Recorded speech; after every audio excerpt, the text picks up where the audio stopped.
But మీరు చెప్పిన దాని ప్రకారం బట్ ఏ మనిషి జీవితంలోనైనా అటువంటి డెవలప్‌మెంట్ అన్నది చాలా హార్ట్ బ్రేకింగ్ డెవలప్‌మెంట్ సార్. మీరు దాన్ని తట్టుకొని నిలబడి అలా చేయాలి సార్. దట్ ఈస్ ద కానీ point. That is the point. మనం ఇప్పుడు నా బాబు గురించి నేను ఎక్కడెళ్ళినా సారీ సార్, నో వే. నా బాబు గురించి ఎక్కడెళ్ళినా మాట్లాడుతున్నాను. ఎందుకంటే I want to inspire people. ఇప్పుడు నేను ఎక్కడైనా నేను 28 సినిమాస్, నా 4 సినిమాస్ హిట్ అయింది అంటే I want, it's not that చూసావా నేను ఎంత పెద్ద గొప్ప, no I want inspire people. Because everybody లైఫ్లో ఏదో ఒక యూనో సెట్ బ్యాక్ ఉంటుంది. అవును. You have to come out of it. Every family now, if you notice, you will know all your family and friends, they will have one disabled person. It's not like మన సినిమాలు చూసాం, ఏదో విన్నా కథలు చెప్పారు, లేదంటే ఏదో ఒక no, every house to house అలా అయిపోయింది ఈరోజు. You know, so everybody gets into depression, everybody gets into frustration. So ఇవన్నీ దాటి లాస్ట్లో ఏంటంటే యాక్సెప్టెన్స్. అవును, ఇది నా లైఫ్, యాక్సెప్ట్ చేయాలి. ఓకే, యాక్సెప్ట్ చేసుకుని you come back, don't give up. అంటే you won't believe sir, corona తర్వాత నాకు ఒక 20 ఫిల్మ్స్ వచ్చాయి. ఓకే, ఫాదర్, గ్రాండ్ ఫాదరా, హీరోకి ఫాదర్, హీరోయిన్కి ఫాదర్, విలన్కి ఫాదర్, కామెడియన్కి ఫాదర్. ఏంట్రా అది?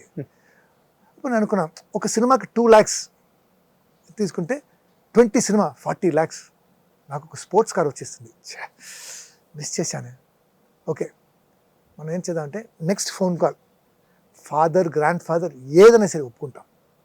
గివప్ చేశాను. ఇట్స్ ఓకే, అయిపోయింది, ఏజ్ అయిపోయింది, ముసలి. మన మైండ్లో, బాడీలో I feel I'm young and, but reality ఏంటి 50+. సో అది యాక్సెప్ట్ చేసుకుని వెళ్ళిపోతాం. ఫోన్ వచ్చింది, హలో సార్, నేను సందీప్ మాట్లాడుతున్నాను. ఏ సందీప్ రా నువ్వు అంటే, సార్ నేను సందీప్ రెడ్డి. సార్ మీరా, can you come to Bombay? వెళ్ళాను యానిమల్. సో ఇఫ్ ఆ ఫోన్ కాల్ రాలేదు అనుకోండి, I gave up. I would have done father, Vijayashanti గారి ఫాదర్.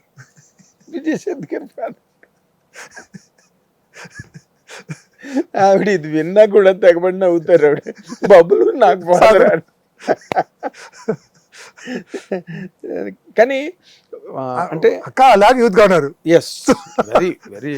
నిన్న ఫంక్షన్ లో చూసాం కదా, చూసారా ఎంత క్యూట్ గా, అసలు ఎంత హెల్దీగా. అంటే she's a very highly discipline అండి, ఇన్స్పిరేషన్. అండ్ ఈ సినిమా కోసం actually she had become slightly, because of the political career, she become little bit loose అయ్యి, and she was putting on weight. తగ్గించి ఆ యూనిఫామ్ వేసుకొని చూడండి. అమ్మో అమ్మో, సో అంత గ్రేస్ఫుల్ గా ఎవరు ఇప్పుడు ఇండియన్ సినిమా, యంగ్ హీరోయిన్స్ లేదు, ఎవరు లేరు. ఇండియన్ సినిమాలో ఏ యాక్ట్రెస్ అలా కనిపించలేరు. ఆ డెడికేషన్, మన యూనిఫామ్కి ఆ మర్యాద ఇవ్వాలని. ఎస్, నాకు తెలుసు పర్సనల్గా ఆవిడ ఎంత డిసిప్లిన్ పాటించి ఆ క్యారెక్టర్ గురించి. కళ్యాణ్ రామ్ మనకు తెలుసు కదా, విజయశాంతి గారు ఓకే, బొజ్జతో ఒక లూజ్గా ఉన్నా కూడా పర్వాలేదు. She know. And almost 2 years journey ఇది, and she's maintaining that. Yesterday I asked her, అక్క you are going to be like this? yes, ఇక్కడ నుంచి ఫర్ ఎవర్ ఇలాగే ఉంటాను.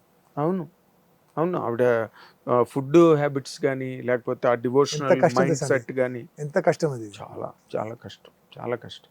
అదే ఇప్పుడు నేను ఇందాకలా అడుగుదాం అనుకున్నది ఏంటంటే, మీరు పక్కన చాలా ఒక రకమైన బ్రెయిన్ మీద ఒక బర్డెన్సమ్ అలా యాగ్ని ఓ పక్కన, okay, you're overcoming, overcame that and అంతా ఆర్గనైజ్ చేశారు.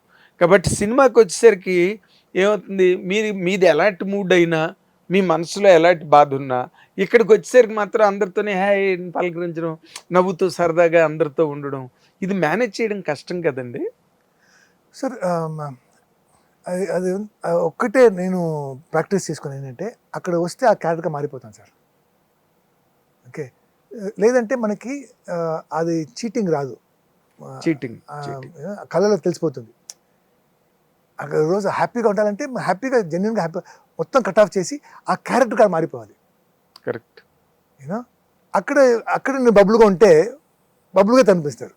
కరెక్ట్. బట్ మీది నేను నిన్న కూడా మీతో ఫోన్లో ఉన్నాను. You're one actor. నాకున్న కెరీర్లో నేను చూసిన వాళ్ళలో ఎన్ని సినిమాలు చూసినా మీరు ఆ క్యారెక్టర్లా కనిపించగలరు. మా బబ్లు ఉండడు అక్కడ.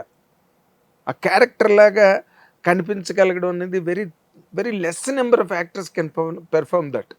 మీరు అది బాగా ఎలా పట్టారో, దాన్ని ఎట్లాగా గ్రిప్ చేశారో నాకు తెలియదు, కానీ it is a wonderful phenomena in you. I really should appreciate you. So మీ ఇది చెప్పినప్పుడు నేనేం చెప్పానంటే, సార్ మీరు నాకు 10 ఆస్కర్ 10 నంది అవార్డు ఇచ్చారు సార్. ఆర్టిస్ట్కి that is the thing sir. నేను ఫిల్మ్ ఇన్స్టిట్యూట్లో మెథడ్ యాక్టింగ్ ఒక విషయం నేర్చుకున్నప్పుడు అది ఏంటంటే ఆ క్యారెక్టర్గా మారిపోవాలి, ఆ క్యారెక్టర్లో ఇన్వాల్వ్ అయిపోవాలి, ఆ emotion should come from inside. So అది ప్రాక్టీస్తోనే వస్తుంది. And that was my challenge, method acting ఇది. And so I want to be different characters. I want to have different shades and different, and I wanted that and I got that. పెళ్లి cinema తర్వాత నాకు పెళ్లి లాంటి character రాలేదు. Variety of. ఇప్పుడు చూడండి ఈ మధ్య యానిమల్ తర్వాత సంక్రాంతికి వస్తున్నాం, and Laila, Thandel, Arjun son of Vyjayanthi. Like this, there are different characters. Nothing is the same. Not the same. Even if I play a police officer, our police officer where police officer. Correct. So that way I wanted that